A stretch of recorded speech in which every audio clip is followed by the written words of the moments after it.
Yeah. Don't give it to me easy. I like a little challenge. When it feels better when you take a little damage. Et salut à tous, fans de science, c'est parti pour une nouvelle vidéo sur science buissonnière. N'oubliez pas, si vous aimez bien la vidéo, likez-la, mettez des commentaires et surtout, abonnez-vous à la chaîne. Aujourd'hui, nous allons découvrir l'effet Magnus. Il n'y a pas longtemps, vous avez découvert une vidéo sur l'effet Venturi. L'effet Venturi est un effet de la dynamique des fluides. Et bien aujourd'hui, nous allons voir l'effet Magnus qui se rapporte à la dynamique des fluides. Mais savez-vous qu'il y a un rapport entre l'effet Magnus, la dynamique des fluides et l'équation de Bernoulli? Et ben nous allons découvrir ça aujourd'hui dans la vidéo. Qu'est-ce que l'effet Magnus? Et ben je vous y apporte la réponse de façon scientifique, claire et simple. Vous êtes prêts? Are you ready? Yes? Go! L'effet Magnus a été découvert par un physicien qui s'appelle Heinrich Gustav Magnus, physicien allemand. Jusque-là, rien n'est compliqué à comprendre. Le thème de cette vidéo, comme je vous l'ai dit en moins de 30 secondes, c'est la dynamique des fluides. Donc, de la physique et en même temps un peu de chimie. La question qu'on se pose tous, et que vous attendez comme réponse, c'est qu'est-ce que l'effet Magnus? Première définition de l'effet Magnus, l'effet Magnus est un phénomène physique, expliquant que la force tangentielle subie par un objet en rotation se déplaçant dans un fluide. C'est pas compliqué. Mais déjà, on pourrait se poser la question, qu'est-ce qu'une force tangentielle? La force tangentielle, c'est la force, par exemple, qui modifie la trajectoire d'un objet. Alors, dit comme ça, vous n'allez pas comprendre, mais vous inquiétez pas, après, au fur et à mesure, vous allez comprendre la définition de l'effet Magnus, et à la fin, vous saurez qu'est-ce que l'effet Magnus. Youpi! Et oui, on en apprend des choses en science. L'effet Magnus. Donc, qu'est-ce que c'est? Quand la vitesse d'un fluide augmente, sa pression diminue, et réciproquement, comme nous le montre l'équation de Bernoulli ou théorème de Bernoulli. Juste avant qu'on explique quel est le rapport entre l'équation de Bernoulli, l'effet Venturi et l'effet Magnus. Vous pouvez refaire cette expérience chez vous. Malheureusement, je ne peux pas l'en faire chez moi, parce que j'ai pas tous les éléments nécessaires. Prenez de la ficelle. Un bon morceau de ficelle. Non, 2 morceaux de ficelle. Vous faites un trou dans du carton. Alors, pas n'importe lequel. Vous prenez les rouleaux soit de papier toilette, les petits, ou bien les rouleaux de papier essuie-tout, les grands. Vous faites 2 trous à chaque extrémité, et vous faites passer de la ficelle, vous nouez, et vous nouez.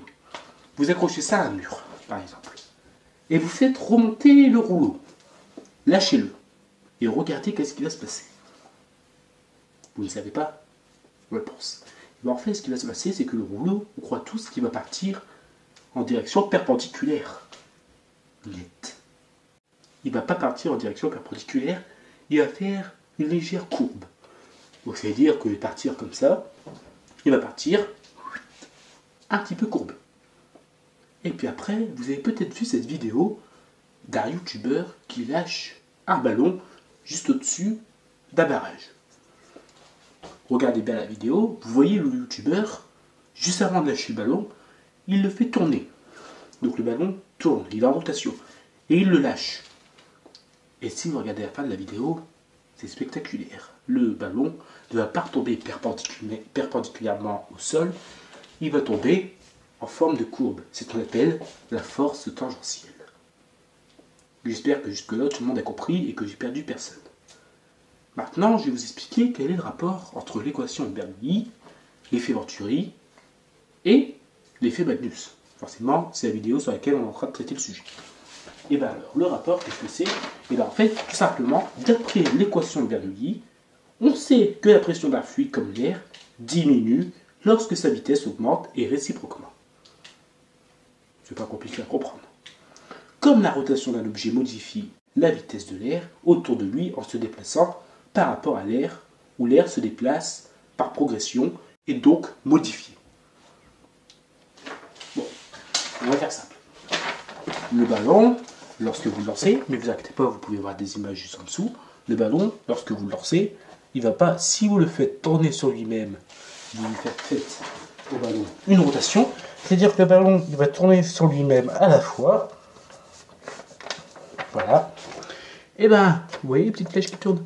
Et ben, au lieu de partir en direction perpendiculaire, il va faire une légère courbe. Donc ça, c'est la force tangentielle. Pas compliqué jusque-là à comprendre. Bon, on a vu qu'est-ce que c'était que l'effet Magnus. On a vu le lien qu'il y avait entre l'équation de Bernoulli et l'effet Magnus. Mais maintenant, vous allez me dire, l'effet Magnus, dans quel domaine on peut le retrouver? J'en connais qui adorent le sport. Et un sport en particulier que les garçons adorent, le foot. Perso, je n'aime pas ça. Le foot. Et savez-vous que quand vous faites du foot, l'effet Magnus peut être présent? Et oui, la physique est partout. Où ça, je ne vois pas? Vous la voyez pas, mais elle est là. Par exemple, quand je lâche mon crayon, la physique est là. Comme quoi, la physique, c'est très important.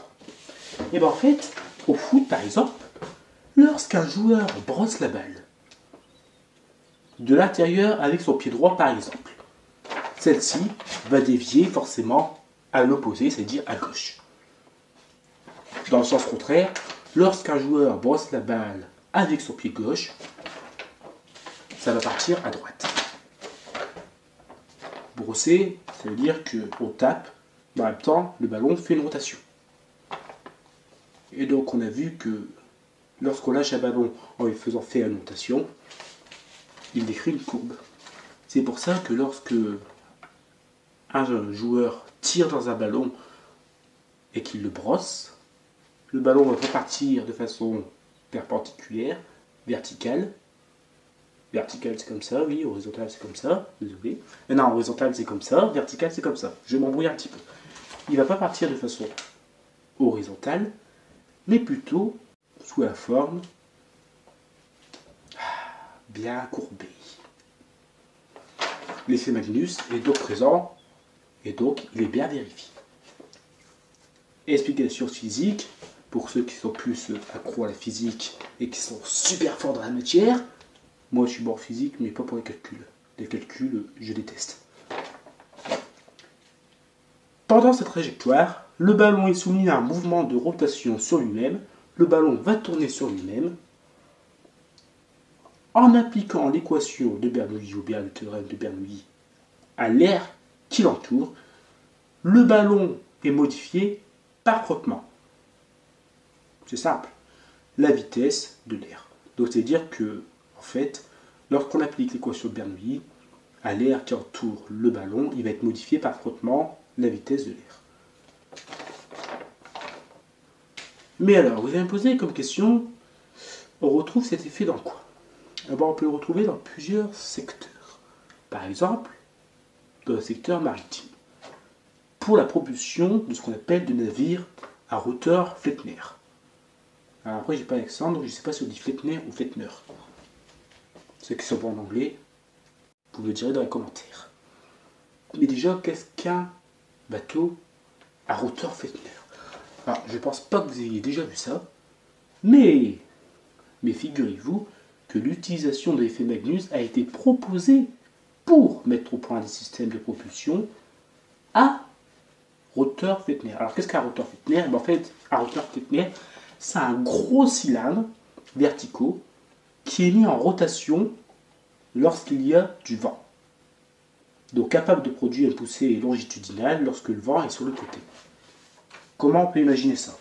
Imaginons que mon tube à essai, contenant du liquide dedans, ce soit un rotor Flettner. Il tourne. Lorsque le vent arrive, il tourne. Logique. Et bien ça va permettre au bateau d'avancer. Donc en fait, c'est comme une hélice. Une hélice en dessous de la coque, ça permet de faire avancer le bateau. Ben là, au lieu de mettre une hélice, on met des rotors. Pourquoi pas? Après tout, ça peut fonctionner. Et je pense que ça a pu fonctionner.